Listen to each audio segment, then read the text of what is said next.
Toda vez que Deus quer fazer algo em relação a Israel, ele vai usar um líder em âmbito global. Então ele usou o rei Ciro, lá atrás, nos dias de Daniel, para que Jerusalém fosse restaurada. Ele vai usar um outro Ciro, ele usa vários Ciros durante as eras modernas e vários presidentes de nações, para mover nas dimensões do Espírito, pela autoridade que a pessoa tem, se ela conhece a Cristo ou não, não importa. Ciro não conhecia, veio conhecer. Trump também, mais ou menos, né? Bolsonaro, mais ou menos. Mas são pessoas que, quando chegam na autoridade da nação, ou podem destruí-la, ou podem restaurá-la. Percebam as gerações, já vimos as gerações, mas esse não é nosso assunto, não é nosso assunto. Então, tá aí, datas importantes, eventos importantes. Agora que você sabe como funciona a tabela, você consegue levá-la para casa e estudar. Vamos começar com o testemunho histórico da desolação da terra de Israel. Em Deuteronômio 29, é um texto profético que está na lei, na Torá, que é fundamental para nós entendermos os tempos de Deus, a restauração escrita e acontecendo nos tempos de Deus. Então abre sua Bíblia se você quiser e puder, Deuteronômio 29. Versículo 22.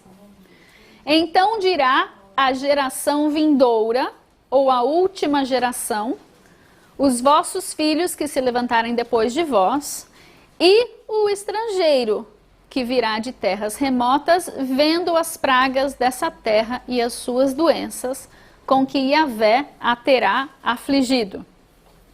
A gente vai ler esse texto 10 vezes, então aguenta aí. E toda a sua terra, então quem vai dizer o quê? Então dirá a geração vindoura. Lá no futuro, alguém vai dizer isso. Os vossos filhos vão dizer isso. E um estrangeiro vai dizer isso. O que ele vai dizer? Ele vem de terras bem distantes e ele vai falar das pragas, vai falar das doenças, versículo 23. E toda a sua terra abrasada com enxofre e sal, de sorte que não será semeada, não produzirá nada, nela não crescerá erva alguma. Faz uma listinha de tudo que ele está falando que vão falar a respeito de Israel. Assim como foi a destruição de Sodoma e Gomorra, de Admá e Zeboim, que Yahvé destruiu na sua ira no dia do seu furor. Isso é, todas as nações dirão: por que fez Yahvé assim com essa terra? Qual foi a causa dessa grande e abrasadora ira? Então se dirá, qual é a resposta que eles mesmos vão ter? Porque eles deixaram a aliança de Yahvé, o Deus de seus pais, que com eles tinha feito quando os tirou do Egito. Cenário. Deus está falando que assim será dito desta terra. Aí a gente pensa, deve ser alegórico, vai acontecer sempre, mas será que não tem um momento específico na história em que isso vai acontecer? Quando você chega em Israel hoje, essas fotos são de 2003 e de 2006, você vê alguns lugares aqui assim, vocês estão me vendo aí no Rio Jordão, e aqui são os montes ao redor de Jerusalém. São terras férteis e são terras habitadas por judeus que cuidam muito da terra e fazem uma irrigação na terra. Eles querem que a terra brote. Eles amam a terra. Mas existe essa realidade aqui também. E essas fotos são de 2003. O deserto continua igual. 2015 estava igual, 2018 estava igual. Não mudou. O deserto não está florescendo assim, não.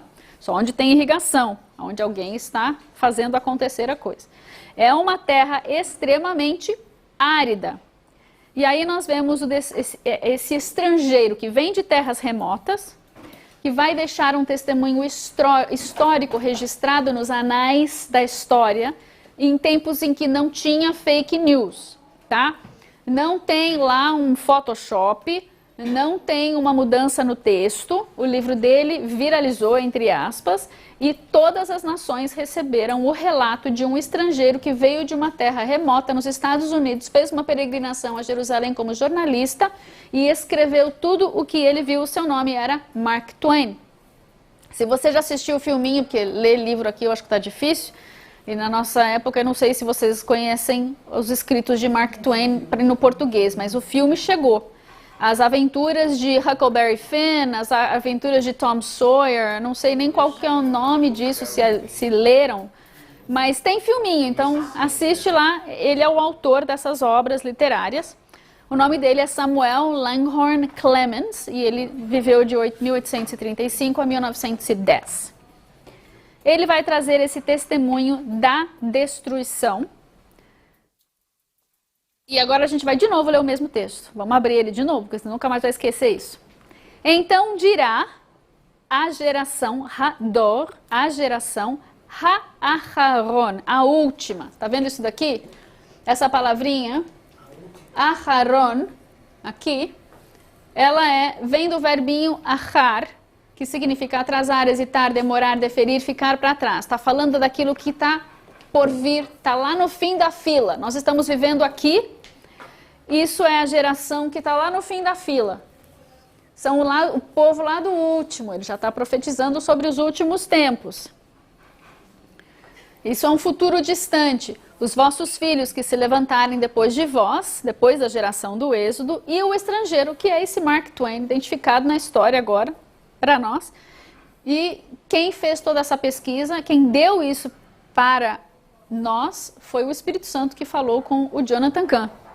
Eu confio, eu li vários livros dele e eu fico passada com as coisas que estão na história e que o Espírito Santo traz à luz para os homens que querem ouvir, e eles escrevem a respeito disso. E tem esses livros, tá? Eu vou botar a capa deles aqui depois.